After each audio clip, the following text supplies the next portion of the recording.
Voici l'actualité des États-Unis. Le lundi 22 septembre 2025, le président Donald Trump a signé une ordonnance exécutive classant le mouvement Antifa comme organisation terroriste. Les modalités d'application restent à préciser et la légalité de cette décision est contestée. Le mardi 23 septembre 2025, à New York, Donald Trump et Luiz Inácio Lula da Silva se sont brièvement rencontrés lors de l'Assemblée générale de l'ONU. Trump a annoncé une réunion bilatérale la semaine suivante et le réal brésilien s'est aussitôt apprécié d'environ 1%. Le mercredi 24 septembre 2025, à Dallas, un homme a ouvert le feu sur un centre de rétention ICE, tuant 2 détenus et en blessant un autre. Le tireur s'est donné la mort et un message anti-ICE a été retrouvé sur une balle. Ce même jour, à Washington, le gouvernement américain a réduit officiellement à 15% les tarifs douaniers sur les voitures et pièces détachées européennes. La mesure, rétroactive au 1er août, devrait permettre aux constructeurs d'économiser jusqu'à 600 millions d'euros par mois. Ce même jour, à New York, Donald Trump a affirmé que son discours à l'ONU avait subi un triple sabotage. Il a demandé l'ouverture d'une enquête, mais les officiels de l'ONU ont rejeté ces accusations. Ce même jour encore, l'animateur Jimmy Kimmel a repris son émission de télévision après une suspension.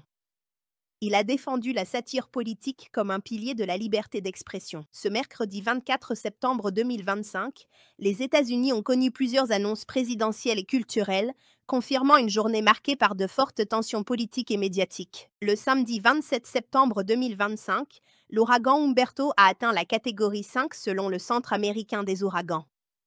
Il a menacé les îles Vierges, Porto Rico et les Bermudes. Le dimanche 28 septembre 2025, Donald Trump a accepté de rencontrer les 4 chefs du Congrès le lundi suivant à la Maison-Blanche.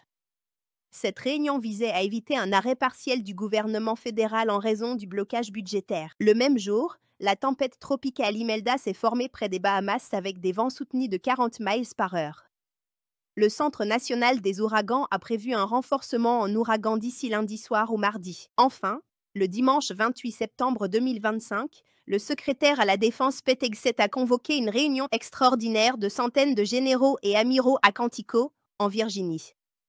Des responsables militaires ont exprimé des inquiétudes face à de possibles licenciements ou remaniements dans le haut commandement. Le dimanche 28 septembre 2025, une attaque a eu lieu à Grand Blanc Township, dans le Michigan, dans une chapelle de l'église de Jésus-Christ des Saints des Derniers Jours. Le même jour, le tireur a percuté le bâtiment avec un véhicule avant de commencer à tirer sur les fidèles présents. Ensuite, il a mis le feu à l'église en utilisant vraisemblablement de l'essence ou un autre accélérant. Le suspect a été abattu par la police peu de temps après le début de l'attaque. Le bilan provisoire fait état d'au moins 4 morts et 8 blessés. Plusieurs corps supplémentaires ont été découverts dans les ruines de l'église et il est possible que d'autres victimes soient retrouvées. Le suspect a été identifié comme Thomas Jacob Sanford, 40 ans, originaire de Burton, dans le Michigan. Enfin, l'attaque est considérée par les autorités comme un acte de violence ciblée, mais le motif n'a pas encore été précisé.